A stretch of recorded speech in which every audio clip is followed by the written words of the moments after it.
passando ali, presidente. Mas espera aí. Estamos lá no Kibo, lá passando lá, ó. Pensei que era para o Liverpool, presidente, acredita? Que eu estava agora há pouco era da seleção do Catar.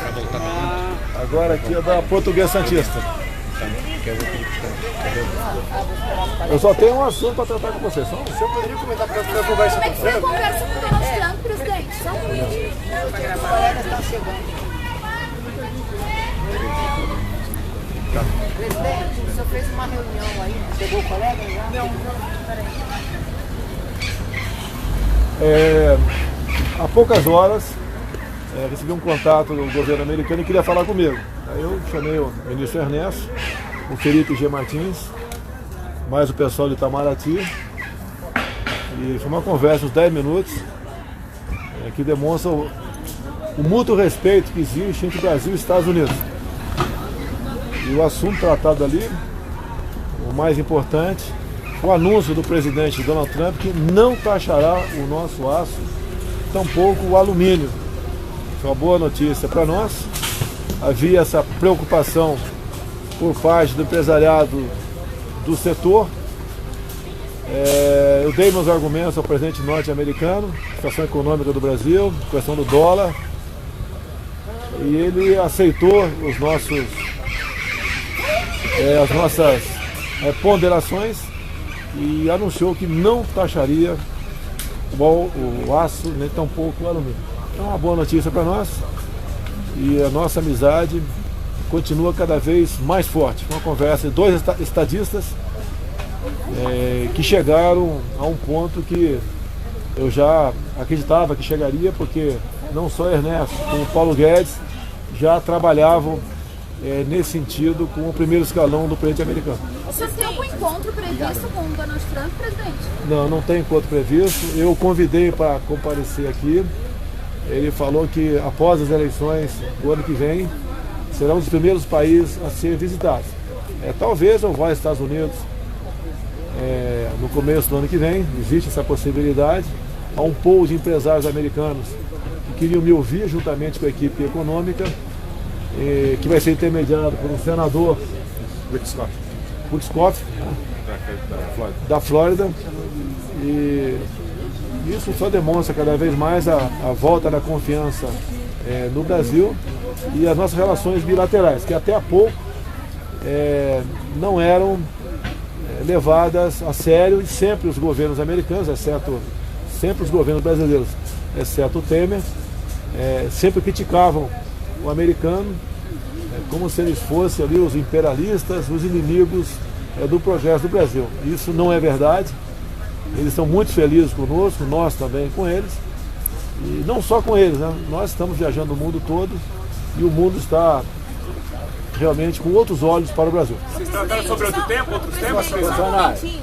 Queria saber como é que foi esse tempo, porque já foi, quando o presidente Trump falou sobre a suposta taxação, demorou um tempo. Como é que foi esse período de negociação até essa conversa com ele hoje? Aí é conversa de estadistas. Se houve telefonema meu e dele antes ou não houve, isso aí é reservado. E faz parte da minha formação e da minha situação de estadista pela República, não tornar público o que nós conversamos lá atrás, ou melhor, o que porventura temos conversado lá atrás. Ele deu um prazo, presidente, até quando ele prometeu não será Essa sobretaxado? medida é aplicada imediatamente? Mas o aço, ele anunciou a sobretaxa, tem mais ou menos 30 dias, né? 20 dias, e não foi sobretaxado. Nesse ínterim, o Ernesto, o Paulo Guedes conversaram com autoridades americanas para demovê-los dessa possibilidade, falando que economicamente não seria bom para o Brasil, obviamente, e também poderia, né, dar uma sinalização que politicamente estaria estremecido nosso relacionamento. Nunca esteve, muito pelo contrário. Tanto é que vocês não viram nenhuma manifestação minha quando anunciou a sobretaxa, e nós tratamos de forma diplomática, com muito respeito, essa questão que é muito cara para nós brasileiros. Presidente, então esses foram esses dois argumentos? quais foram os principais argumentos que o senhor disse que o convenceu a não sobretaxar? Olha, quando eu converso com ele, desde a primeira vez, parece que é mais do que 2 chefes de Estado. Nós temos muita liberdade para expor os nossos problemas. Não foi diferente agora esse contato com ele. Então o argumento que eu usei e que ele sensibilizou com toda certeza faz parte da nossa estratégia. E me desculpa, eu vou ficar devendo para vocês. Presidente, hoje eu havia a expectativa do indulto. Não, só estou para falar sobre aço e alumínio aqui, mais nada. Presidente, o senhor não vai mais à Antártida, né? Algum motivo Não. É recomendação médica ainda.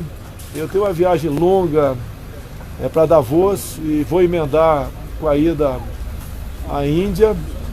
Talvez visitemos mais um país. E não sei, não posso garantir para você. O senhor escolheu um representante para ir para a Antártida no seu lugar? Oi? O senhor escolheu um representante para ir na inauguração? Não, isso aí é uma viagem, não é uma viagem quase que de rotina, né? Para mostrar para as autoridades o nosso trabalho lá. Parlamentares assinam emendas para atender aí as necessidades lá. E quem vai lá não esquece, né? Eu faço uma promessa para vocês aqui, né? Se tiver uma nova oportunidade, faz um sorteio entre vocês, levo 3 ou 4 de vocês para lá. Sem gravadores, obviamente, ok? Poxa, mas Tudo bem, não pode entrar né? dia 15 Ô, de presidente, março, agora... Tem a época de problema atmosférico agora, lá. só aproveitando que o senhor começou a falar das viagens, o senhor falou que com essa conversa com o Trump, o senhor falou que pode voltar aí aos Estados Unidos no começo do ano. Como que deve ser a sua agenda de viagens em 2020? Qual que deve ser ali, Olha, algumas coisas estão pré-acertadas, eu chamo de pré-agenda. São viagens que interessam para o comércio do Brasil. O comércio está na frente. Eu acho que são raros os países que não querem ter esse tipo de contato conosco. São raros, tá certo?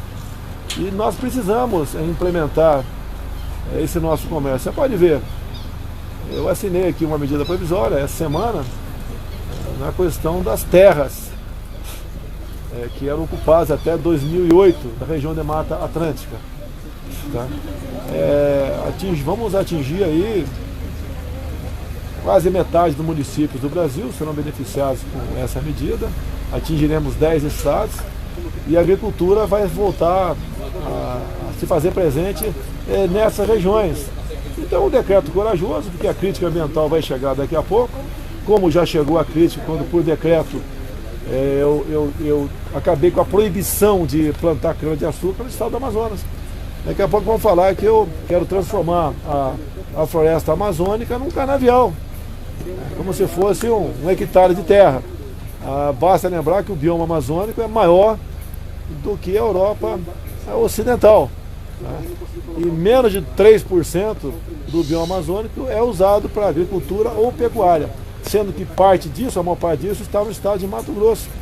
Agora, nós não podemos abandonar mais de 20 milhões de pessoas que vivem na região amazônica. São seres humanos, muitos índios, que têm o direito de evoluir, buscar o seu sustento, produzir e serem úteis para o seu país. Afinal de contas, pessoal, aquela região é muito rica. Se nós abandonarmos, mais cedo ou mais tarde, poderemos ter novos países lá, que nasceriam dessas grandes reservas indígenas. E depois que isso vier acontecer, não se pode fazer mais nada. Tá? Então, essa é a nossa preocupação, esse é o nosso trabalho. Não posso me preocupar, estar bem perante a opinião pública, que toda adesão que eu tomo, sempre tem gente que critica. Olha um exemplo simples aí. A Câmara aprovou um projeto criando em cada escola do Brasil, né, pública, o cargo de um psicólogo e um assistente social. São 400 mil empregos. A Câmara não apontou a fonte de quem vai pagar isso aí. Ou criação de outro imposto, ou de onde viria esse recurso. Eu sou obrigado a vetar por questão de não incorrer na lei de responsabilidade fiscal. Vetei, levei pancada dos psicólogos. O Congresso derrubou o veto. O que vai acontecer agora? A Advocacia Geral da União vai entrar com uma ADIM no Supremo. Eu não estou perseguindo psicólogos. Não dá para criar 400 mil cargos no Brasil. Isso dá mais de 1 bilhão por mês. Não tem recurso para isso. É problema então que a gente enfrenta, vai continuar enfrentando. eu não posso me preocupar com a minha popularidade, senão o Brasil é que pede, se eu quiser sempre aparecer bem na fita. O cargo que eu exerço tem o ônus e tem o bônus. Presidente, o Trump fez algum pedido de contrapartida em algum Não. outro... Olha, eu pedi para você semana passada pesquisar, eu acho que o PIB deles é 40 vezes maior do que o nosso, não tenho certeza, tá? Há uma diferença enorme entre nós e eles, é quase que a diferença nossa para o Paraguai. Você pode ver a questão do Paraguai, o contrato lá da Itaipu com o governo paraguaio. Nós fizemos um novo acordo, caso contrário, a esquerda paraguaia, que está viva ainda, né, lá do Lugo, estava trabalhando para o impeachment do Marito. Então nós recuamos, mantivemos o contrato anterior por mais algum tempo e evitamos um problema político dentro do Paraguai. Aqui não teríamos um problema político com a questão do aço e do alumínio, mas seria uma sinalização política não boa do americano para conosco. Eu acho que esse foi o entendimento maior, entre outros argumentos que eu levei para o Trump, que eu já falei para vocês que vai além de um contato entre dois estadistas. Eu tenho muita liberdade para conversar com ele sobre qualquer assunto. E ele me trata muito bem, e ele sabe que pode contar aqui na América do Sul com um grande parceiro que vai atender, sim, no que nós pudermos fazer, o interesse dos nossos povos. Presidente, não conversando sobre outros assuntos, É lógico que conversei, mas não é o caso O conversar seu com vocês. radar agora é Davos e depois Índia? Logo emendado, acho que se não me engano, 2 dias depois. E aí, O que a Índia faz? Todo ano, a data da República deles, né, a data mais importante, eles convidam apenas um chefe de Estado. Eu tive a honra de ser convidado e aceitei.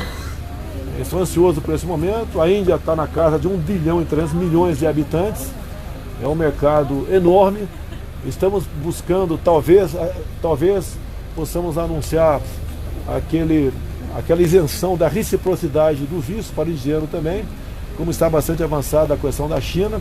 São países que têm seus ricos lá. E nós queremos que as pessoas venham gastar seu dinheiro aqui, visitando o nosso país. em Davos tem negociação já de encontros bilaterais? Tem várias. O Brasil está numa situação ímpar, graças à equipe que nós escolhemos, de Itamaraty, econômica, entre outras, né, agricultura, o Brasil ficou atrativo para todos eles. Quando tivemos aqui nos Emirados Árabes, no Catar, na Arábia Saudita, a grande preocupação deles é a segurança alimentar. E você deve diversificar os seus fornecedores. Se tiver problema com um, você não sofre muito o seu país. E eles, assinamos lá. O nosso mercado está aberto, algumas coisas já estão sendo implementadas e ganha o Brasil. O grande indutor aqui da nossa economia é o agronegócio. É tão criticado, né, por alguns da cidade. Aquela velha máxima, né? Destrua a cidade e mantenha o campo, que elas ressurgirão. Né? Depois E depois, deixa eu complementar, por favor. Destrua o campo e mantenha as cidades, que essas sucumbirão. Essa é uma máxima, é simples. A história, nós temos que fazer de tudo para que isso não se repita. A questão indígena, vocês sabem disso, já me ouviram falar várias vezes aqui. O problema com o presidente francês foi que na nossa conversa, a sinalização dele, que ele gostaria, né, já estava previsto, se fosse um outro presidente qualquer depois de mim, passar de 14% para 20% a quantidade de terra demarcada como terra indígena no Brasil. Você simplesmente sufocaria o nosso negócio. Nós temos dificuldade, estamos com problema de construir um linhão de Tucuruí, de Manaus a Boa Vista. Isso vai nos custar esse ano, né, quase 2 bilhões de reais, que todo mundo vai pagar, porque o linhão passa por cima de uma terra indígena. E a negociação não é fácil, não pelos índios. Os índios topam, mas aqueles que tutelam os índios, alguns ainda, né, poucos, infiltrados na FUNAI, atrapalha a gente nesse negócio. Aqui também na região da Ilha do Bananal, se me engano o nome é esse, em Mato Grosso, nós conseguimos abrir uma estrada por 50 quilômetros, cruzando uma reserva indígena. O que é produzido em Mato Grosso, até chegar aos portos da região do Nordeste, né, um pouco do Norte, a gente economiza quase 400 quilômetros de estrada Imagine quanto você gasta com isso. Não é só o caminhoneiro que gasta, o seu carro, que o produtor vai pagar isso daí. Nós pagamos também a manutenção da estrada, todo mundo perde. Então essa política indigenista não foi para atender o índio, foi para atender interesses outros econômicos que não o do Brasil. Presidente, durante a campanha política o senhor chegou a falar de incluir nomes de policiais mortos no livro dos heróis da pátria. Como andou essa questão? O senhor já fez Não, teve uma... Não foi eu. Isso aí veio do ministro, a ideia foi muito boa, foi sendo estudada, chegou-se um momento que a adesão passou por mim. Vamos deixar para o ano que vem, igual a reforma administrativa. Deixar para o ano que vem, porque nós devemos ter aqui um monumento aí aos soldados conhecidos aqui em Brasília. Sempre quando eu viajo o mundo todo, a gente vai lá e deposita uma coberta de flores, né, nessa situação. Acredito que esses movimentos, esses monumentos devem ser estaduais, e se tivessem aqui em Brasília, se vier a ter, sem nome dos militares mortos, mas como uma homenagem aos policiais militares, que devia ampliar também, PRF, PF, Polícia Civil, etc., em homenagem a essas pessoas que morrem defendendo a nossa vida e muitas vezes o nosso patrimônio. Presidente, tem alguma ali no radar do senhor, um encontro com Boris Johnson? Gostaria, mas esse não entrou no radar ainda não, mas gostaria. Presidente, só uma pergunta. Os parlamentares vêm reclamando muito dos vetos do senhor. O senhor teme de alguma maneira que o Congresso passe a aprovar propostas populares que não caibam do orçamento, que obrigariam o senhor a vetá-las para desgastar o senhor? Olha, eu tenho que acreditar na responsabilidade do parlamento. Muitas vezes eu, como parlamentar, vi líder encaminhando projetos, né? Sim, e depois procurar o presidente para vetar, porque eu não queria se desgastar perante o seu eleitorado lá. Então o desgaste caía no colo do presidente da República. É como eu disse no começo, eu não posso estar preocupado com a minha popularidade, eu tenho que fazer aquilo que eu acho que está certo. Eu falei para você sobre o fundão, 2 bilhões de reais. Não foi eu quem propus. A lei eleitoral, que diz que a cada 2 anos o fundo tem que ser o anterior mais a correção monetária. Igual teve um deputado de São Paulo, Samuel Moreira, por exemplo, fez um vídeo, né, dizendo que ele é ético, eu não sou, porque eu apresentei a proposta de 2 bilhões. Eu cumpri a lei. Tá? Agora o Samuel Moreira, o ano passado foi votado um aumento do fundo, desse fundo especial partidário aí, né, para fim de publicidade eleitoral aí. Ele votou favorável. Passou de 30% para 100%, o equivalente às emendas impositivas de bancada. E mais ainda, nas eleições, Samuel Moreira, pelo amor de Deus, né? Nas eleições do ano passado, você pegou R$1 milhão desse fundo. E agora vai lá, faz um vídeo me acusando. Presidente, eu não quero brigar com o parlamento. O veto faz parte do processo, né, legislativo, faz parte. E eu veto muitas vezes, porque tem o veto, basicamente, tem que seguir. Eu não posso criar despesa, seria irresponsabilidade minha convalidar despesa votando ou ignorando mandamentos constitucionais. E a última palavra não é minha, é do parlamento, se derruba ou não o veto. Presidente, sobre o fundo eleitoral, ontem na live o senhor comentou que deve sancionar mesmo. Só para confirmar, o senhor vai sancionar? O que deve acontecer é o seguinte, está sendo estudado lá. A nossa SAGE, né, assessoria jurídica, bem como a Advocacia Geral de União, vou também, o Wagner na CGU também, pedir um parecer deles, das consequências jurídicas de um possível veto meu. Se não tiver consequência jurídica, a tendência minha é vetar. Se bem que o Rodrigo Maia falou agora, posso ficar tranquilo, mas poxa, eu sei que ele é o chefe de um poder, é monocrática a decisão do impeachment, sei disso, mas ele pode sofrer pressão, assim como eu posso sofrer pressão. Presidente, ontem o senhor falou também sobre os radares, que o senhor pediu para o Ministério da Justiça usar fotografias educativas. O senhor tem ideia já de como isso vai funcionar na prática? Porque olha, isso está passando. A multa educativa está prevista no Código de Trânsito. A gravíssima não. Então, por exemplo, quem passa acima de 20% do limite permitido dentro da local, a multa pode ser educativa. Acima de 40% não. Eu não tenho esse poder discricionário mais. Mas o objetivo da multa, tanto é que os radares fixos, tá certo? eles têm que ser sinalizados. Não pode o radar móvel servir de pegadinha atrás de uma árvore, naquele ponto estratégico. Porque o cara que recebe a multa ali, e chega a R$2.000, você esculhamba a vida econômica daquele cara, esculhamba. Poucos podem pagar essa multa. E o objetivo não é educar da forma como está sendo utilizado. Eu lamento uma decisão judicial, mais uma, interferindo no ato do executivo. Onde puder usar o educativo, então vai Sim, ser usado. vai ser no usado. limite que for. Já passei essa orientação para o ministro da Justiça que está a seu comando o diretor-geral da PRF. Presidente, só para tirar uma dúvida, não sobre o conteúdo, mas o senhor assinou, deve assinar um induto agora ou deve ficar para a semana que vem? Olha, eu gostaria de ter assinado hoje. Tá? E nós vamos ter um capítulo especial para os policiais militares. Você vê, tem policial condenado por excesso. O excesso, acima de 2 tiros, o juiz pode agravar a sua pena. Tá certo?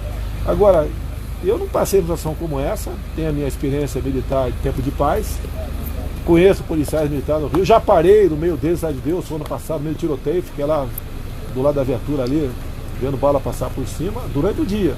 Imagine uma tensão à noite, um traficante morre com mais de 2 tiros. O juiz pode condená-lo por excesso, então eu quero entrar lá. Vou dar uma dica para vocês. Eu tenho um projeto dizendo da exclusão de ilicitude em GLO. O que eu determinei, a SAGE, o que for possível enquadrar no meu projeto, o decreto de indulto, enquadro. Não estou preocupado. Caso Amarildo, né? O major não se enquadra do caso Amarildo porque ele foi condenado também por tortura. E olha o absurdo, ele não estava na operação. Como é que eu posso torturar alguém lá do outro lado do lago se eu estou aqui? Usaram um termo técnico, então ele não pode se enquadrar nisso. E, infelizmente, eu assinaria o indulto do major. O caso Eldorado dos Carajás, Coronel Pantoja, se não me engano foi 90 e poucos, né? O caso lá. Ele não estava na operação, estava no quartel. A tropa foi. A tropa foi acuada, foi perseguida, seriam mortos. É só ver a imagem está ali. Assim mesmo a imprensa diz que foi um ato bárbaro para os policiais. O coronel Pantoja, não estando na operação, ele mandou a sua tropa desobstruir uma estrada. Ele pegou 200 anos de cadeia por pressão na mídia. Isso é justo? Se eu puder indultar o coronel Pantoja, eu vou indultá-lo, vou levar pancada, eu conheço a imprensa brasileira. Mas eu vou dormir em paz com a minha consciência. Por esses estudos vai ficar para a semana que vem, senhor? Eu não posso dizer, pode ser que eu marquei uma outra reunião segunda-feira. Tá. Eu vou te dar a dica, dia 27 eu vou para, acertei agora, Bahia. Volto dia 5. Se não tiver algo, porque eu não quero ser contestado no Supremo. Não adianta apresentar um decreto muito bonito, o pessoal bate palma e depois fica no Supremo. Não quero isso aí. O senhor vai assinar o anticrime antes da sua viagem? Olha, tem 3 pontos, dos vários, né? Você não pode dizer quantos aqui, dos vetos sugeridos pelos meus ministros, tem 3 que estão faltando uma negociação final. Tem 3 apenas. É isso aí!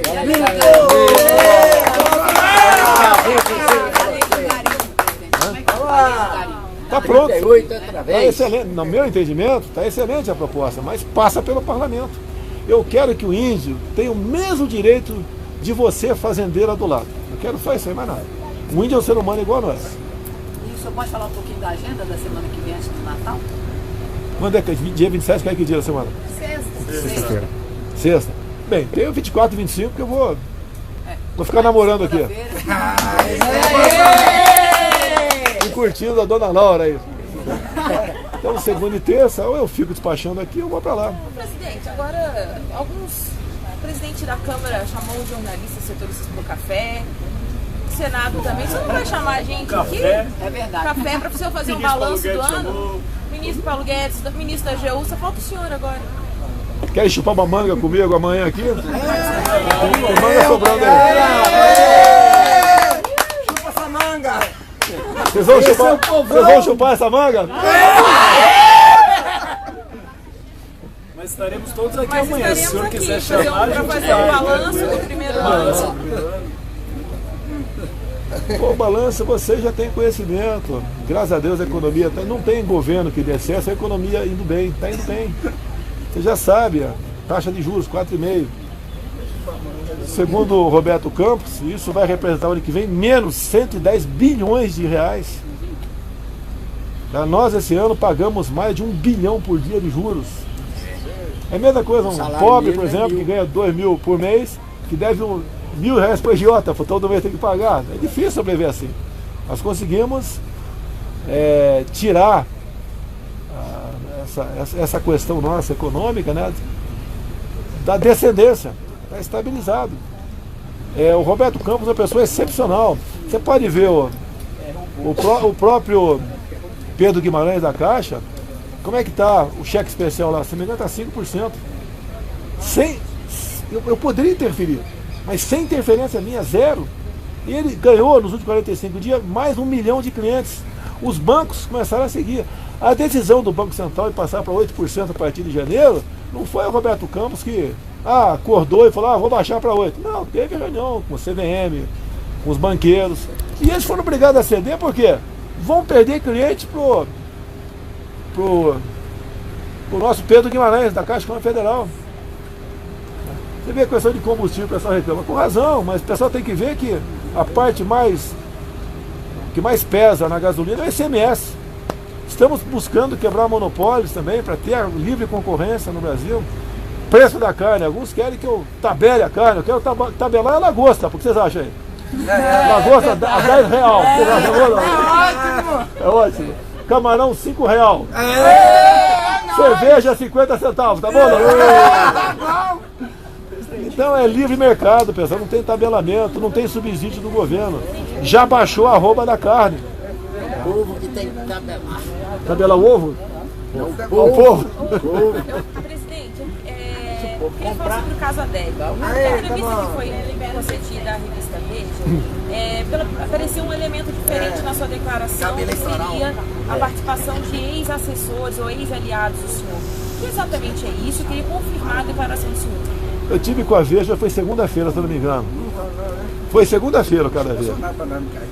Eu fiquei de 8 da manhã. Foi sábado? Foi sábado, desculpa aqui, foi sábado. Fiquei de 8 da manhã que chegou aí, até mais ou menos 2 da tarde. Almoçaram peixe comigo, inclusive. Pescado pelo. Quem pescou peixe mesmo? O presidente da Embratur que pescou o peixe aí. O Gilson Machado aí.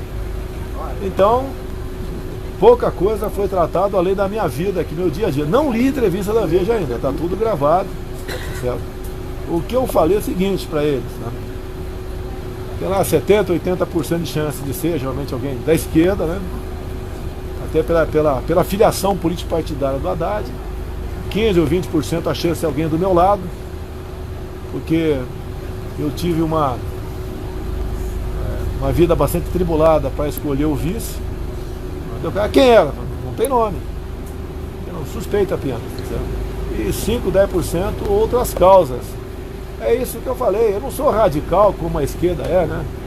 O Bolsonaro conversou com o pessoal aí que fez a Marielle no dia 14 de março, quarta-feira do ano passado. Não sou radical esse ponto aí. Eu gosto, obrigado pela pergunta, né? Realmente, eu acho que todos nós queremos saber quem é que mandou a Adélio dar facada em mim. Assim como, eu acho que vocês querem saber também, que foi matar um colega de vocês. Mataram o Santiago, colega de vocês, naquele episódio na Central do Brasil, de um foguete que pegou na nuca dele. Imediatamente apareceram 2 advogados. Imediatamente. Igual ao meu caso, apareceram 3 ou 4 imediatamente. Então é sinal que quando se programa um ato como esse, né, criminoso como esse, eles se preparam, em caso errado, com proceder. Que o ideal para quem mandou me matar, o caso dela, é que ele fosse linchado lá. Se fosse um comício do PT, que o Lula tivesse levado a facada, a Dilma, o Haddad, com toda certeza esse cara seria linchado. É como o pessoal que me acompanha é educado, certo? Isso não veio acontecer lá em Juiz de Fora. Presidente, outra coisa que não ficou claro para mim, quando o senhor fala dessa chance, 70, o senhor tem alguma informação diferente? Teve uma informação nova que nessas investigações o senhor incluir agora a possibilidade de um ex-aliado? Olha, a minha vida você deve conhecer. Eu converso com todo mundo. Sempre foi assim, sempre foi assim. Então, informações chegam, a gente filtra muita coisa, e vai fazendo um juízo de valor. O que chega amanhã eu passo para aquele direito que está apurando o fato, né? Mas eu não posso bater o martelo, não vou ser inconsequente de acusar A, B ou C desse ato. Tanto é que eu não falei nome de ninguém, zero. E teve um cara aí que já está achando que vai processar, inclusive. O senhor hoje se reuniu com o advogado Casadelli. Oi, tio. Vocês pensam em trazer algo novo para esse caso? Basicamente, o trabalho dele não é investigação, né? O caso dele, ele está empenhado porque tem uma ação e nós gostaríamos muito que o telefone de um dos advogados tivesse o sigilo quebrado. A OAB desse cidadão aí, que falou que quem é meu apoiador não tem caráter, tá certo? Eu não vou falar do paizinho dele aqui não de novo, para não criar polêmica. Eu conheci o paizinho dele, tá? Ele tem o mesmo caráter do pai dele. Até porque agora, né, o que a Polícia Federal quer não é nada além de as ligações que o Adélio fez ou recebeu. Só isso, mais nada. Que com os números ali, se vai ter a certeza que não foi um ato isolado do Adélio. Até pela quantidade de telefonemas que ele deve ter recebido, porque 2 ou 3 horas antes, mais ou menos 2 horas antes, eu almocei num reservado num hotel e o Adélio chegou lá, né? Depois foi levantado que ele chegou, mas como tinha ali mais de 40 pessoas que voluntariamente faziam a minha segurança, onde eu ia despertava a atenção, a curiosidade e a simpatia, o carinho, a confiança dos policiais civis e militares, ele resolveu não praticar seu ato ali. Eu acho que até que teria mais sucesso se fosse ali. Ele estaria na minha frente, ele podia dar 2, 3 facadas até que alguém interferisse. Lá no meio do povão, ele só teve chance de dar uma facada. A facada foi bem dada, segundo os médicos, foi um milagre. Ela passou a milímetros de órgãos vitais, inclusive a veia cava. Perdi 3 litros de sangue. Alguns acham até que é fake, né? Eu acho que o Hospital Alberto Einstein ia participar de uma farsa, de uma mentira. Ainda mais um médico da projeção até fora do Brasil que tem o Dr. Macedo. Tá? Não existe farsa da nossa parte. Inclusive eu digo, não foi a facada que me elegeu. Quando eu levei a facada, eu já tinha certeza que eu seria eleito. Eu só tinha uma maneira de me deter. Porque eu comecei a trabalhar 4 anos antes, viajando o Brasil sozinho. Uma das viagens mais bonitas foi Maracapuru, coração da Amazônia. Estava lá no portinho lá. Umas 300 pessoas me esperando lá. E assim foi no Brasil todo, assim foi em Roraima. Local onde sempre foi desprezado pelos candidatos, porque não tem densidade eleitoral. Assim foi em Rondônia, foi no Acre, Mato Grosso do Sul. Nós trabalhamos de graça. E o povo trabalhou de graça para mim. Daí me acusam de pagar aí robôs, né? Criar robôs. Olha, tem uma pessoa de São Paulo aí, sexo feminino, tá? Que ela vai ter uma surpresa brevemente nessa questão de contratar e criar robôs. Tá certo? Eu estou me segurando o máximo possível, porque eu quero que tudo acabe em paz. Não procede essa acusação que eu me elegi em cima de fake news. Até porque, para você derrotar o PT, você tem que falar a verdade, só fizeram besteira. Isso aí é Bolsonaro! Se eu fosse mentir, eu ia falar que eles não roubaram a Petrobras, não roubaram o fundo de pensão. Eu não falei ninguém, como assim, como Casadelli, você que está entendendo, né? Tá certo? Tá certo? Então o pessoal tem que entender, então esse pessoal que tem rabo bastante grande, tá? E ele não tem nada a ganhar com isso. A pior coisa que tem na vida é a ingratidão. Pior. 95% dos que se elegeram não teriam sucesso se eu tivesse colado o nome comigo. Teve até petista que fez matéria de campanha comigo, sem eu saber, obviamente. Isso é verdade. Chegaram. Uma vez chegando, os poderes subiu a cabeça. Alguns achavam que podiam ser prefeito numa boa, etc. E não é assim. Eu esperei 20 anos. Teve um cara da Bíblia aí que esperou 14 anos para se casar com a amada dele, não foi? 14 anos. 7 mais 7. É muito amor, né? Eu esperei 28 anos pro momento meu. E podia não ter dado certo. Tem pessoas que acham, são imediatistas. Não dá certo. Eu costumo muito levar para a vida pessoal, né? Quando você está apaixonado por alguém, chega devagar, pô. Se chegar de sola, vai fugir, pô. Presidente, uma pergunta. 48 senadores são completamente contrários ao projeto que o senhor enviou sobre a privatização da Eletrobras. Queria saber se o senhor avalia enviar um novo texto para ver se o Congresso aprova. Vamos lá para a verdade. Se nós não aprovarmos esse texto, vai entrar em colapso o sistema elétrico brasileiro. Não temos, se eu não me engano, 18 bilhões de reais para manter o sistema funcionando. Não temos, vai entrar em colapso. Por coincidência, olha só como é bom a tecnologia, né? O Marcos Pontes é uma pessoa excepcional. Já se tem a tecnologia hoje em dia da transmissão de energia elétrica sem meios físicos. Eu vou em janeiro agora, um dos objetivos meus é conhecer esse sistema, que não está em operação ainda. Agora, por que o interesse dessas pessoas, desses empresários, no Brasil? Porque, teoricamente, nós podemos mandar energia para o mundo todo sem meios físicos. Né? Se a gente falasse isso poucos anos atrás, ia falar que você está maluco. Né?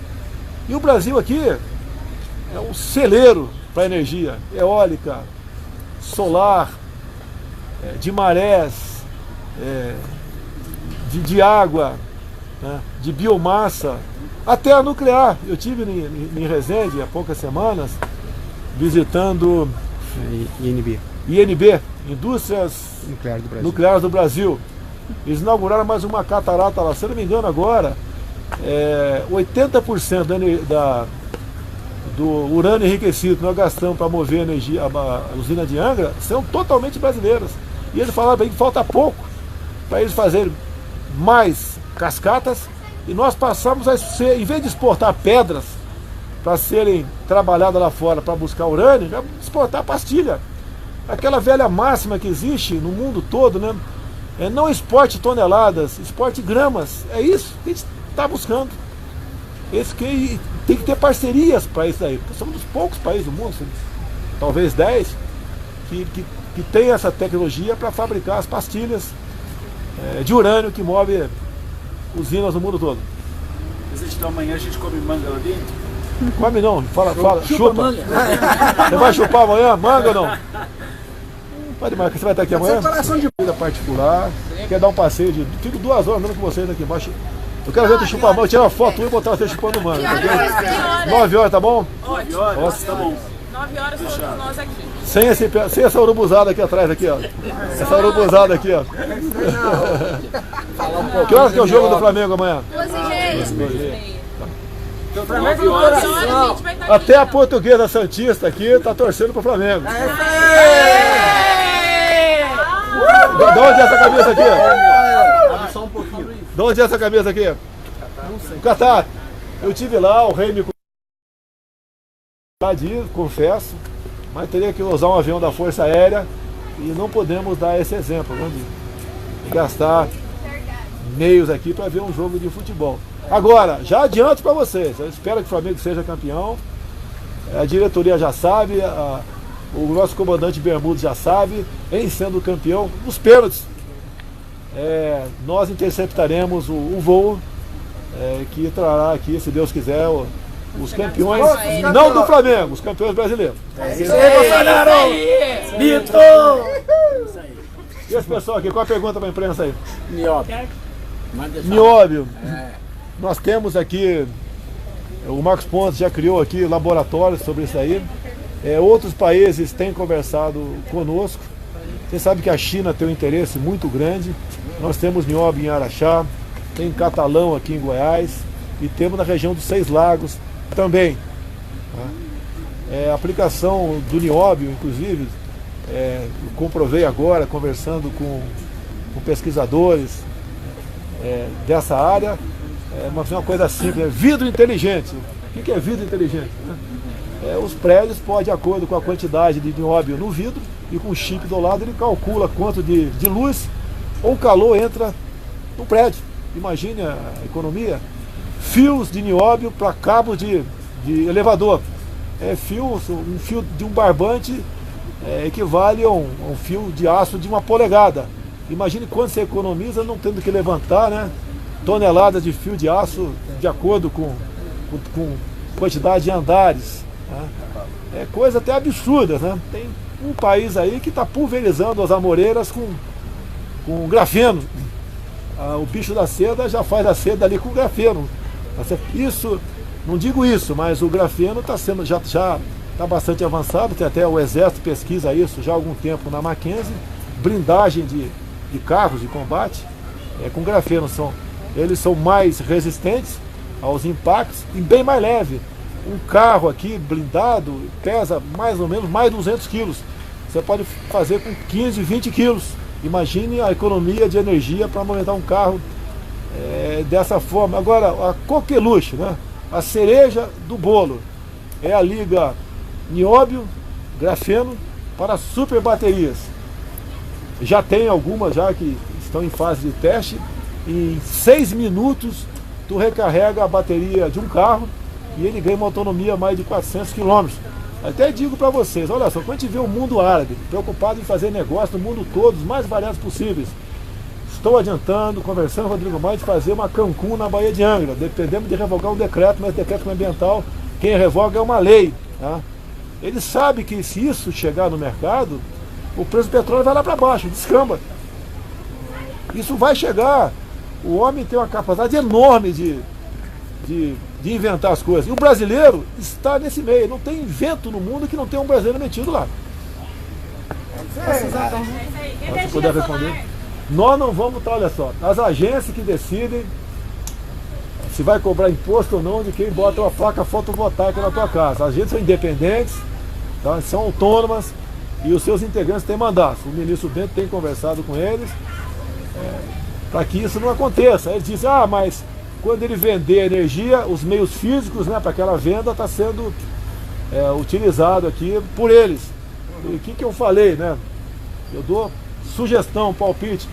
O cara que não quiser se conectar ou não quiser vender energia, que não seja taxado.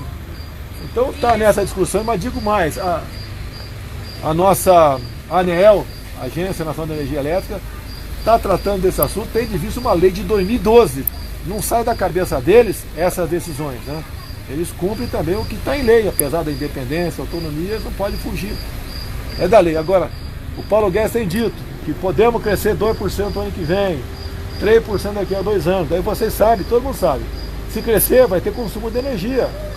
Se tivermos uma seca no Brasil, né, uma estiagem, vamos ter problema de racionamento de novo. Então estamos correndo com outras propostas de energia, até mesmo, é pequeno, né, até mesmo as PCHs. Não pode um pedido para se fazer uma PCH, um homem do campo, levar 10 anos, se é que ele vai conseguir. E a sanha ambiental tem atrapalhado. O ambiente conosco casa com o desenvolvimento. Vocês podem ver por que só o Brasil é atacado na questão ambiental. Interessa para o mundo. É negócio, é comércio. O que eu falei para vocês aqui, o Brasil conseguindo fazer isso aqui, nós vamos dar um salto na economia. Nós podemos nos libertar dessa espiral, né, que nós temos de dívidas cada vez mais crescentes. Presidente, só para eu tirar a dúvida, eu entendo que o senhor defenda a privatização da Eletrobras, mas diante das críticas dos parlamentares, o senhor não pensa em enviar um novo texto para garantir essa privatização? Olha, o novo texto poderia ser elaborado por eles. Nós podemos sugerir emendas a parlamentares, é simpático a nossa causa. Agora, uma verdade, se deixar como está, se o projeto não for votado ou for derrotado, vai faltar energia para todo mundo. É igual a Previdência. Já falei para vocês, a Previdência é uma quimioterapia. Se não fizer, o Brasil morre. Nós estamos com um déficit da casa de 200 bilhões por ano, num crescente, com a taxa de juros lá em cima. Por que essa dívida ficou enorme? Porque na metade dos 8 anos de Fernando Henrique Cardoso, chegou a bater da casa de 60% a taxa Selic. Se combatia o aumento de inflação, aumentando a taxa de juros. Em consequência, a nossa dívida foi lá para cima. Porque ninguém consegue dizer como é que se paga mais de um bilhão de reais por dia de juros, sem mostrar o que fizemos lá atrás para justificar esses juros. CPMF é um imposto que é demonizado. Não se toca mais nesse assunto. Agora, o que eu tenho falado com o Paulo Guedes? Não podemos entrar na mesma linha que aconteceu no passado. Queria uma reforma tributária perfeita, não se aprovava nada. Vamos simplificar, a palavra é simplificar. É isso aí. Não pode um empresário do brasileiro, eu acho que tem mais horas, né, gasta para atender essa questão. De fazer uma reforma tributária que Isso aí, é possível. Nós temos lá, não podemos impor a nossa vontade, nem queremos impor a nossa vontade, mas nessas questões técnicas, Eu acho que não tem que discutir. A própria reforma da Previdência foi um convencimento dos parlamentares. O pessoal dizia que tinha que aprovar. Lula tentou, FHC, Dilma, Temer. Agora, o Paulo Guedes conseguiu mostrar para o pessoal, olha pessoal, vai parar, pô. Quem tem dinheiro vai embora do Brasil. Igual acontece em qualquer país do mundo. Você pode ver a França, antes do Macron, teve um outro lá, o Sarkozy, o anterior a ele. Resolveu taxar grande fortuna, etc. Onde o pessoal foi botar seu dinheiro da França? Botar na Rússia. O Brasil, se sinalizar para bancarrota, o pessoal vai embora. É Holândia, sim. Obrigado aí. Quer ver uma coisa importante? Eu posso estar equivocado quanto ao país, mas se eu não me engano, a Inglaterra, uns 40 anos atrás, tinha um problema sério com seus fiscais. Era um absurdo as multas, era quase que uma neurose. Resolveram tirar os poderes dos fiscais. A Inglaterra subiu. O Brasil, a questão de fiscais também aqui, sem generalizar, é terrível. Tem multas aí que é um absurdo. Falei com o Tarcísio, questão dos caminhoneiros, né? Então assim chegou ao meu conhecimento aqui, multa em balança chega a 5 mil reais. Certo? Olha, o cara que pega um caminhoneiro que pega uma multa de 5 mil reais, ele vai ter que vender o caminhão dele. Ou vai ter que fugir da polícia. E ele falou, presidente, já tomei a providência. A multa não pode realmente ser exorbitante, tem que ter, mas não dessa forma. Ele diminuiu por... Passou a ser 10%, passou a ser 500 reais. Então é a questão do campo, né? Eu vejo aí de vez em quando aí. O cara resolveu fazer uma pequena... Não é represa num rio, né? Fazer um açude. Dá lá 1/4 de hectare. Vai lá alguém do CMBio, do IBAMA, mete uma multa de R$1 milhão no cara. O cara nunca vai se arrumar na vida. Vai ter que vender a terra dele. Isso é um crime. E dá margem para pensar que aquela multa é exorbitante por outros interesses. Então que eu tenho conversado com a Tereza Cristina, conversado com o Ricardo Salles, tem que ver a multa sim, mas não pode ser uma multa que simplesmente, né, acabe com a vida do cara. Bolsonaro, em 2022, firme? Tem muito tempo ainda. Não, começa a trabalhar mais cedo. Já está começou com o pessoal. Obrigado. Eu vim de graça e vou trabalhar de graça. Até amanhã às 9. 9 horas? Agora, esquece. Você vai fazer o quê aí? Não. Você não vai entrar. Eu vou filmar. Quem não falar o que vai fazer, não vai entrar. Presidente, eu e meu esposo somos da Paraíba. Viemos para uma criação de graças que houve no Planalto. Tá, você lá? Não foi?